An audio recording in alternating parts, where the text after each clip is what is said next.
இப்போ ஒருத்தவங்க உங்ககிட்ட போய் சொல்லிட்டாங்க, உங்களை ஏமாத்திட்டாங்க, உங்களை விட்டுட்டு போயிட்டாங்க, உங்களை விட்டுட்டு இன்னொருத்தவங்க கூட இருக்கிறாங்கன்னா, உங்க மானங்கிட்ட மைண்டுக்கு வர்ற கேள்வி, why was I not enough அப்படிங்கறதா தான் இருக்கு. நம்மளை விட அவங்க இன்னும் ஸ்மார்ட்டா இருக்கிறாங்களோ, நம்மளை விட அவங்க இன்னும் இன்ட்ரெஸ்டிங்கா இருக்கிறனால நம்மளை விட்டுட்டு போயிட்டாங்களோ, நம்ம போரிங் ஆயிட்டமோ, இப்படி நம்ம கிட்ட இல்லாத அவிக கிட்ட இருக்குது, நம்ம அவிக ஸ்டாண்டர்டுக்கு இல்லையோ அப்படின்னு இந்த மாதிரி தேவையில்லாத ஆணையை மட்டும்தான் உங்க மண்டை யோசனை பண்ணிட்டு இருக்கு.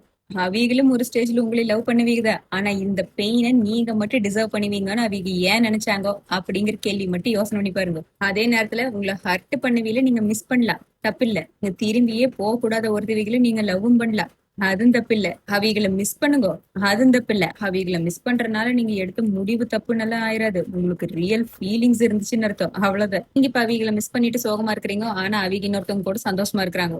எப்படி நம்மளே ஹர்ட் பண்ணிட்டு அவிக மட்டும் சந்தோஷமா இருக்கிறாங்கன்னு கொஞ்சம் நீங்க தூங்காம தெரிவிங்க. ஆனா அவிகோ இப்ப புதுசா இருக்கிறவங்க கூட சிரிச்சு சந்தோஷமா போஸ்ட் எல்லாம் போட்டுட்டு இருக்காங்க. உங்களால மூவ் ஆன் ஆக முடியல, ஆனா அவிகோ சீக்கிரமா மூவ் ஆன் ஆயிட்டாங்க. அந்த டைம் லைனை கம்பேரே பண்ணாதீங்க.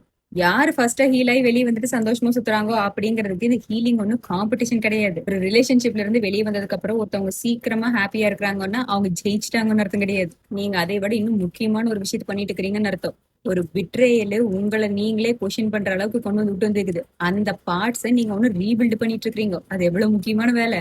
மறுபடியும் ஒருத்தவைகளை நீங்க நம்பணும், மறுபடியும் உங்களுக்கு ட்ரஸ்ட்ங்கிற ஒரு விஷயத்து மேல நம்பிக்கை வரணும், ஸ்டாண்டர்ட்ஸ் உங்க பவுண்டரிஸை நீங்க அப்படியே வச்சிருக்கணும், இன்னும் ஜென்யூனான லவ் எக்ஸிஸ்டிங்கா தான் இருக்குது அப்படின்னு நீங்க இன்னும் நம்பணும். அது கொஞ்சம் டைம் ஆகும், அந்த டைமை கொடுங்க.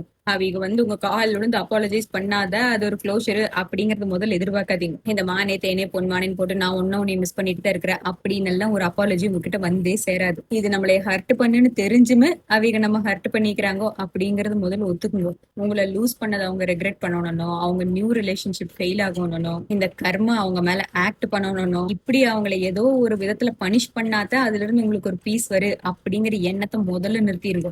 இப்போ உங்க வேலை ரொம்ப சிம்பிள். உங்களோட அந்த ஹாப்பியான வெர்ஷனுக்கு நீங்க மறுபடியும் போங்க.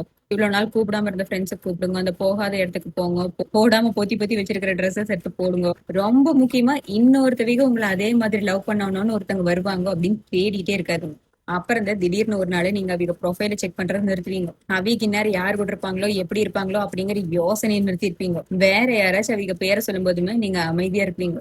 சுத்தமா மறந்து போயிடுறதோ, இல்ல அதெல்லாம் ஒரு மேட்ரே இல்ல, அதை என்னை எஃபெக்ட் பண்ணவே இல்லை அப்படின்னு நடிக்கிறதோ, ரிலேஷன்ஷிப்னாலே எரிஞ்செரிஞ்சு விடுகிறதோ, இதெல்லாம் ஹீலிங்கே அல்ல. என்ன நடந்துச்சுங்கிறது ஞாபகம் வச்சுட்டு அது என்ன நடக்க போதோ அதை தடுக்காம இருக்கிறது ஹீலிங். அதனால யாரோ ஒருத்தவங்க உங்களை பெட்ரே பண்ணிட்டாங்கிறதுக்கு வேண்டி இனிமே நம்ம ரஃபா இருக்கணும், அவ்வளவு சீக்கிரம் யாருக்கும் நம்ம ஆக்சஸ் கொடுத்துடக்கூடாது அப்படின்னா ரொம்ப ஹார்டா இருக்காதீங்க. உங்க பீஸை ப்ரொடெக்ட் பண்ணிட்டு உங்க ஸ்டாண்டர்ட்ஸை ரைஸ் பண்ணிக்கோங்க. சரிடா.